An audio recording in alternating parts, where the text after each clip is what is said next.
I think we really send a powerful message. And I don't know that we always are conscious of that in a way that is as powerful as it could be. So I think that making sure that there are very clear and established boundaries and expectations, and then remembering that we do serve as the model. And our students, we have some of the brightest and some of the best, and they pick up on every little nuance. And I think we need to remember that even as parents, that we serve as those role models in the school day while we have students in our presence, but we serve as that model in our community as well as when we're at home and sitting around the table or watching TV at night. Sometimes it's important to just turn off the TV and just say, hey, how did that film make you feel? Or tell me something that you saw about one of your funny TikToks today. Teach me, and trying to engage children in another way. I think that's really powerful. You're listening to the smartsocial.com podcast. This is our District Talk segment where we interview district leaders to learn how they're keeping students safe on social media. And we also ask them questions that we get from parents all over the country in our program.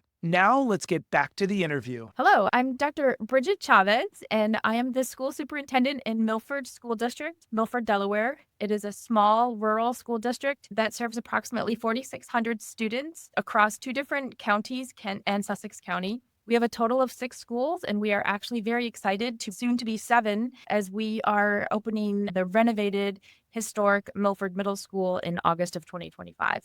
Superintendent, it is so great to have you here today. I'm excited to talk today about how we can learn from you how to keep students safe on these new devices so they can be successful and someday shine online. For all of our viewers out there, we're excited to have you along. Remember, if you are parents, we want to show you all the parent tips you need to have a rich dialogue with your kids. If you're a superintendent as well, we love to make sure we're sharing the best practices with you because there's so many great tips and techniques that every community, every state, and every district has that we can all learn from. Okay, we're back over to our guest, Superintendent. My first question that I have for you that so many parents are asking us is on the topic of parent participation. They all say, Superintendent, Josh, if we can just partner with parents, then maybe we can overcome some of these bigger problems of student behavior and so on. The question is, what are your suggestions, Superintendent, for other districts to increase parent engagement? And are there any specific channels or maybe any events that get the biggest turnout?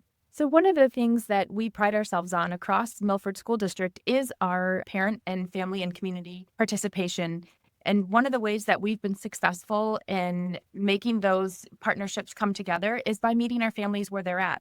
So sometimes our activities are out on the Little League field. Sometimes they're out in our grocery stores. But we do take a very active role in our community and make sure that our administrators and teachers do as well. We also are a little biased because Milford School District has some of the best kids. And therefore, one of the things we often like to do is showcase our students and some of the skills that they bring to the table. When we do showcase students, we often have families that come to be a part of that process. And so whenever we have the ability to showcase our students, we tend to have families come out for that. It is our responsibility to educate, and we take that role not just with students, but also with family members as well. So when we get our families in our schools, we try to make sure that we provide learning opportunities for them to make sure that we are true to our commitment to education. So you've said the word showcase a few times, showcase students. Can you teach us more about what you mean there? So something as simple as having a parent-teacher partnership meeting where we invite families to come and be part of activities in the school. And we may actually have children come and be a part of helping to serve as part of the education that evening. Or we may have students come and put on a small skit, or potentially have a student who is awarded, maybe it's a perfect attendance award or some type of recognition for some of their academic accolades. So whenever we can put the showcase, meaning a spotlight on our students, we try to do that.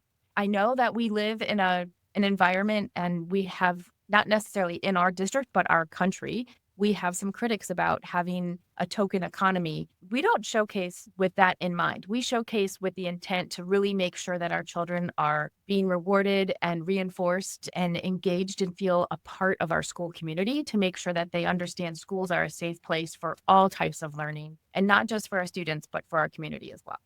Yeah, and it sounds like, I would think, and I'm sure there's a negative side of every positive thing, but it sounds like there's probably a lot of positive feedback from parents saying, wow, you're putting the kids at the forefront of everything. Is that the kind of feedback sometimes you get? We certainly make that a part of our everyday commitment in Milford School District. We are the Buccaneers, and so we are charting the course to excellence here. And the only way to do that is to continue to keep children first and foremost in all of the decisions that we make. Oh, that's fantastic. I think there's no better approach than that. It's all about the kids. It's great. And parents are along for the ride to protect the kiddos, which is terrific. Well, we know that our families send us the very best every day, and we do our best to make sure that we provide them with the richest experience that we can provide. Yeah, that's terrific to hear. So the next question that we get from so many parents, so many school districts that I'd love your insight on is what I call shining online. I have a few books, Superintendent, of teaching kids, and this isn't a plug or anything, but it's called Light, Bright, and Polite, our whole motto about teaching kids how to put their best foot forward to someday impress future colleges and future employers. A lot of the stuff that I learned at Disney brand marketing when I was younger, working in the corporate world. So my question for you around that, putting our best foot forward and shining online, one of our big themes in January of 2025, is what advice do you have for parents and students to help students use social media in a positive way? This is an ongoing conversation that we have across our communications department in the district.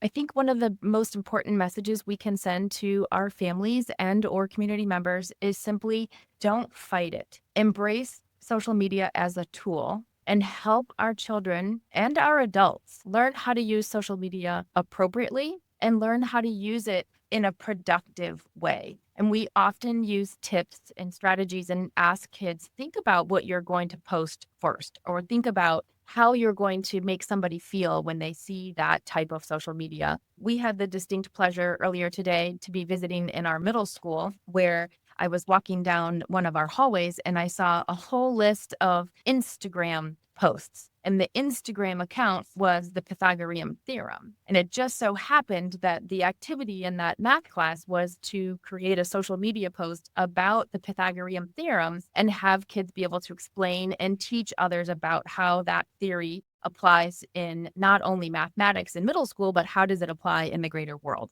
And it was really interesting to hear one of our students explain their social media post to us. And they actually remarked that they gave one of the comments on the social media post, which was just a display on the locker, a thumbs down because somebody was unkind. And so I think when we really make sure that we model for others how to appropriately use the social media, we end up helping our students better understand how it can be used as a tool and not turning it away and making sure, because as soon as we tell students you can't use that or you shouldn't use it, it's much more attractive. And we want to make sure that we empower them to use the tools effectively and with a level of productivity that we expect as we are really working to help create good citizens. Yeah, I like that. You hit on so many things I think are so important. I love the word embrace that you said. Embrace, and you're really speaking to parents and educators and teachers and staff members, which we love, all of our favorite people. Embrace social media as a tool. If we look at it as the negative or the enemy or the devil, we're missing all the upside that it does have, which I love. That's a very optimistic mindset. It sounds like a great class. Let's create a post around the class project, Pythagorean theorem. How clever is that? Did you notice that students were more engaged when they had to do that? Oh, 100%.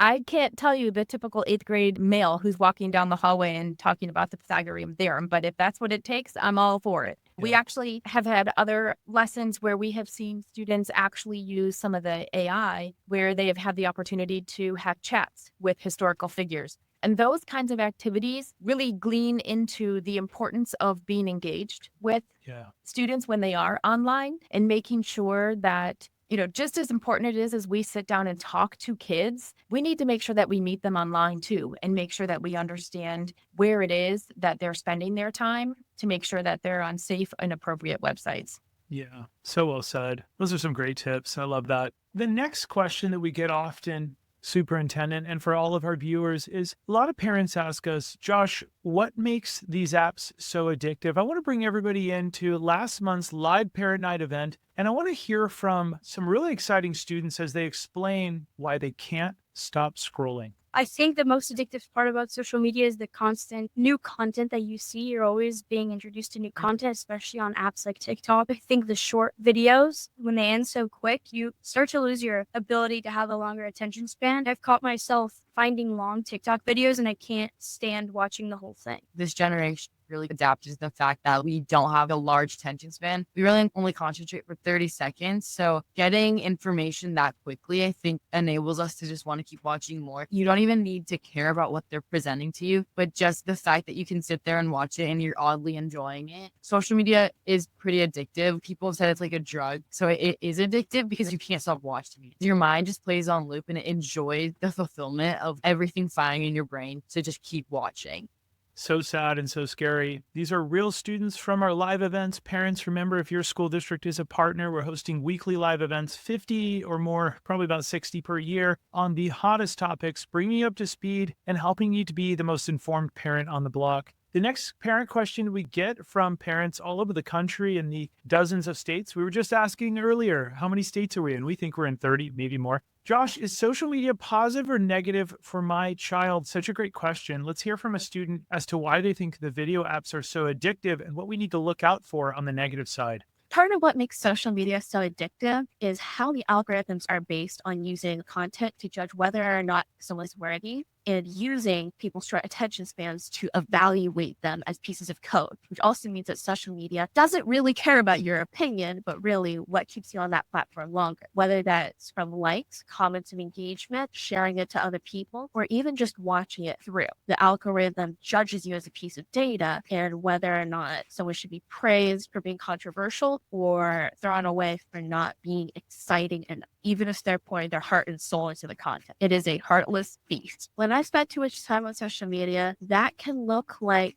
being happy because something really cool happened in my friend's life. They went hiking. A friend of mine saw snow for the first time a couple of days ago, and it can make me feel really happy and energized. But other times, it can just be really draining. It can be really negative. It depends who I'm following. It depends what's being posted. So many good tips there and so much to learn from. Superintendent, we're back to you. Now, we heard from some teens in our live events. We always put teens first, much like what you said. And our demographic is usually kids 5 to 18 years old, which is like when those devices and tracking and watches and everything and communication starts to happen with kiddos from our nationwide research. The next question I have for you, I think, Superintendent, and feel free to disagree with me, teach us, but a lot of superintendents say, Josh, screen time is the biggest thing. If there wasn't addiction to the screen time, we wouldn't have any of these problems. And the question for you is, what are your tips that parents can do to better manage screen time at home? So it's ironic that we ask the question about tips for managing screen time when we ourselves are guilty of using screen time right now.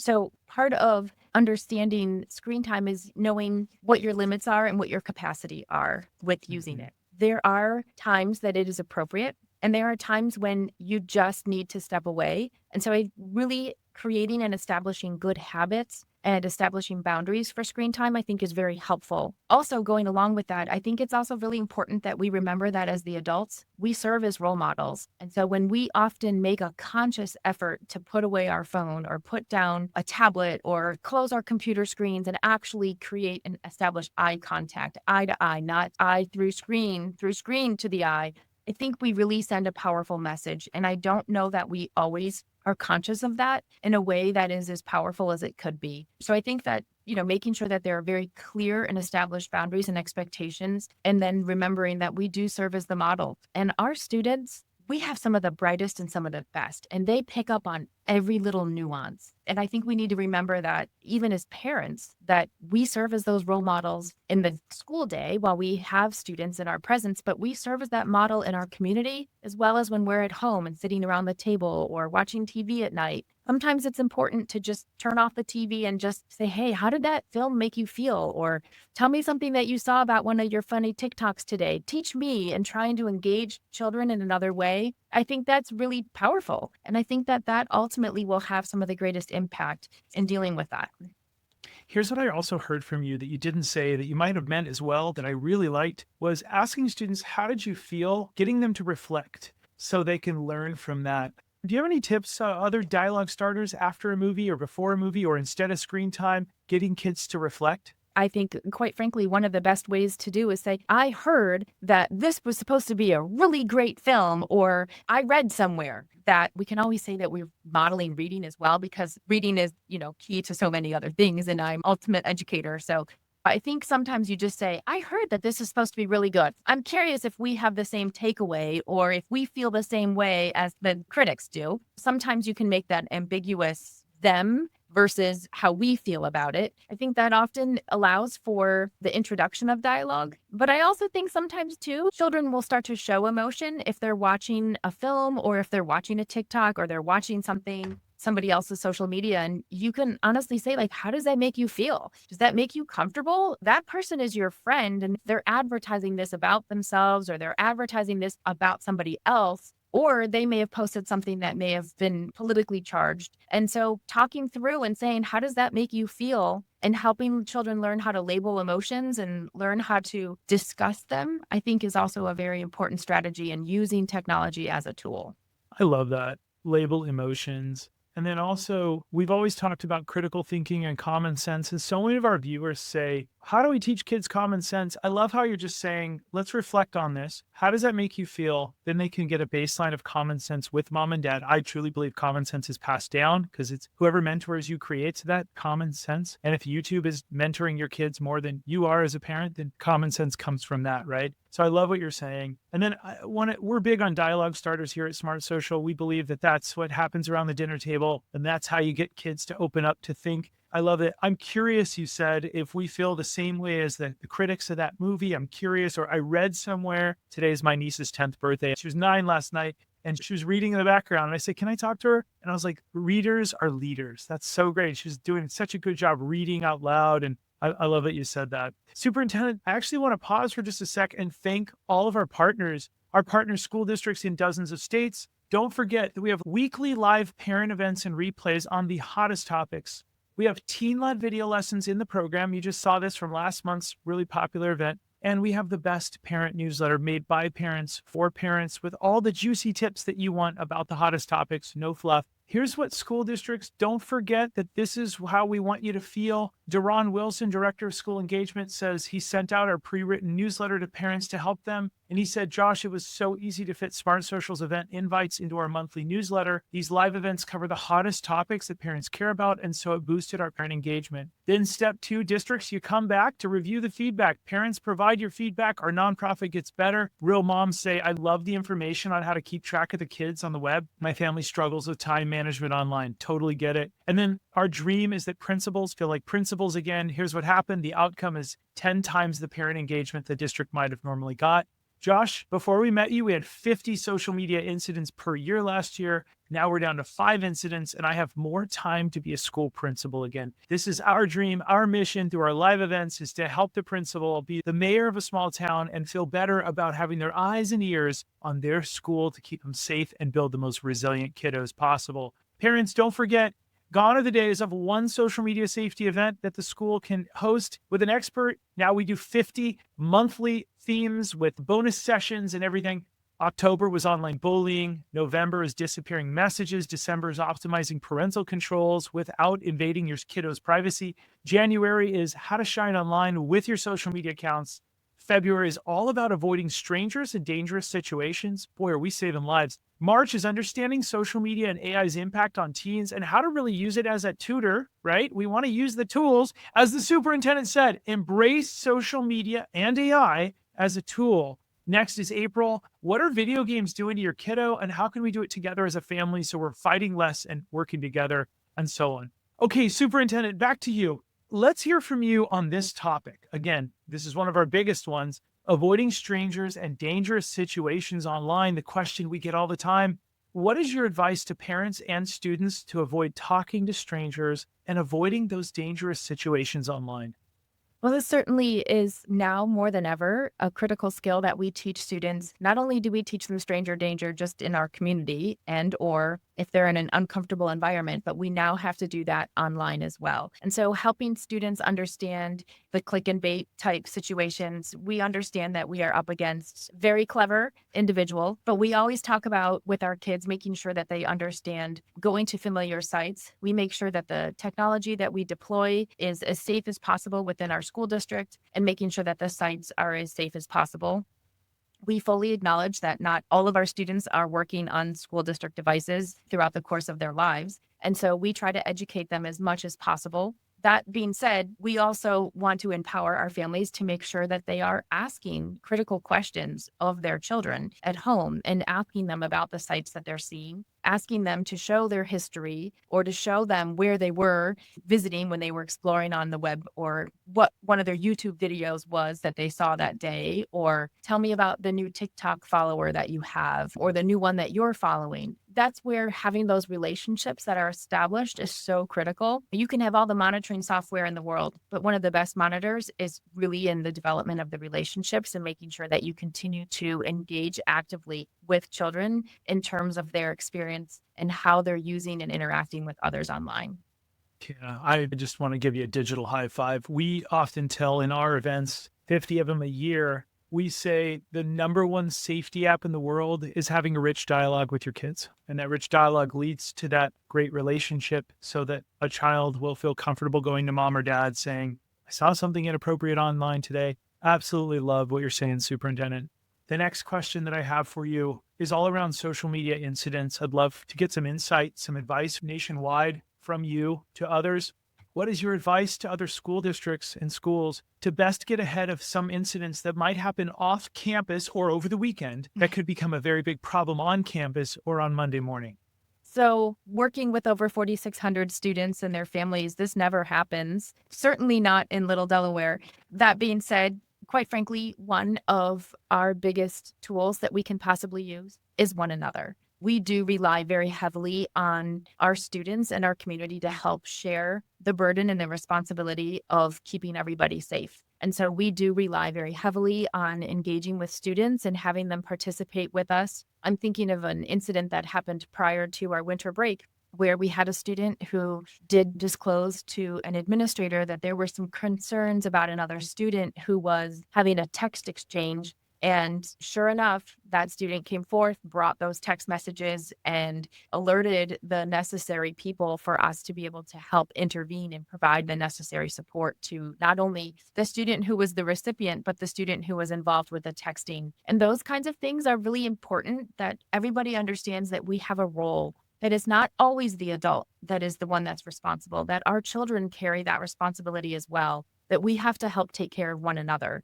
And I think that is probably one of the most important tools that we could ever use in making sure that we can help continue to keep people safe. Some people use social media as a plea for help when they need it. And so we have to help our children understand and recognize that sometimes they may be the one who receives that and they need to be the one to intervene. Yeah, so well said in so many ways. That's terrific. Hey, Superintendent, I want to thank you. Thanks for coming out. Thanks for joining us today. Absolutely. I appreciate the opportunity. And now that you shared some great videos of some of the other students, I welcome the opportunity to share some of our Milford students with you in the future. We would love that. We would absolutely love to feature them in our events. Thanks to all the parents who watch us, who support us nationwide as we are fighting to keep kids safe on social media so they can become successful in any topic or any major in college that they want, so they can someday shine online for those future opportunities. Again, not a shameless plug. I'll give you the synopsis. It's how do we use all the good things they're doing in real life to make sure they're light, bright, and polite to impress colleges and future employers. It comes down to common sense online. And how do we really put their best foot forward? Parents, thank you for all the support to our partner school districts. We love you, we support you, and we're here for you in all of our live events. We'll see all of you on the next episode. Have a great rest of the day.